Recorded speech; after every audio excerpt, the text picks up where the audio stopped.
வேலூர் மாவட்டம் குடியாத்தம் அருகே கோழி பண்ணையில் ஏற்பட்ட தீ விபத்தில் 2500 கோழிகள் உயிரிழந்தன.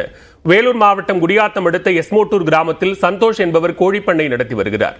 அவரின் கோழிப்பண்ணையில் 10,000 கோழிகள் வளர்க்கப்படுகின்றன. இன்று திடீரென பண்ணையின் ஒரு பகுதியில் தீ விபத்து நேரிட்டது.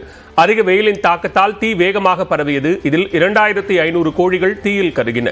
விபத்து குறித்து தகவல் அறிந்த தீயணைப்புத் துறையினர் விரைந்து சென்று தீயை அணைக்கும் முயற்சியில் ஈடுபட்டனர். 1 மணி நேர போராட்டத்திற்கு பிறகு தீ முற்றிலும் அணைக்கப்பட்டது. உயிரிழந்த கோழிகள் மற்றும் பண்ணையில் இருந்த உபகரணங்களின் மதிப்பு 7 லட்சம் ரூபாய் என மதிப்பிடப்பட்டுள்ளது.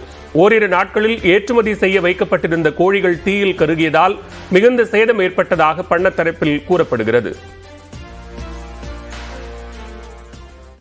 திருவண்ணாமலை மாவட்டம் ஆரணி அருகே தனியார் பேருந்துகள் சாலையில் செல்லும் வாகன ஓட்டிகளை அச்சுறுத்தும் வகையில் முந்திக் கொண்டு செல்லும் காட்சி வெளியாகி அதிர்ச்சியை ஏற்படுத்தியுள்ளது.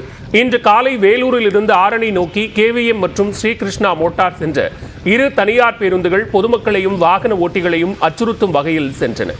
யார் முந்திச் செல்வது என்ற போட்டியில் பயணிகளின் பாதுகாப்பை பொருட்படுத்தாமல் 2 பேருந்துகளும் சென்ற காட்சி வெளியாகியுள்ளது. வேலூர் ஆரணி சாலையில் விதிகளை மீறி அதிவேகமாக சென்ற பேருந்துகளின் உரிமையை ரத்து செய்ய வேண்டும் என்ற கோரிக்கையும் எழுந்துள்ளது.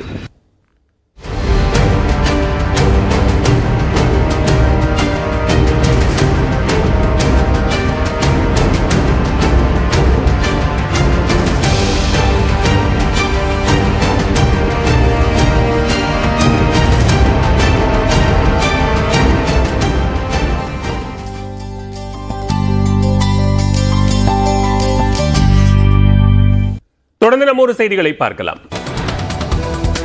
நாமக்கல்லில் முட்டை கொள்முதல் விலை 2 நாட்களில் 30 காசுகள் சரிவடைந்ததால் கோழி பண்ணையாளர்கள் அதிர்ச்சி அடைந்துள்ளனர். கடந்த 1ஆம் தேதி ₹4.26 நிர்ணயிக்கப்பட்டிருந்த முட்டை கொள்முதல் விலை படிப்படியாக அதிகரித்து கடந்த 18ஆம் தேதி ₹4.40 விற்பனையானது. இந்நிலையில் முட்டை விலையில் நேற்று முன்தினம் 10 காசுகளும் நேற்று 20 காசுகளும் சரிந்தது. இதனால் தற்போது முட்டை கொள்முதல் விலை ₹4.10 உள்ளது.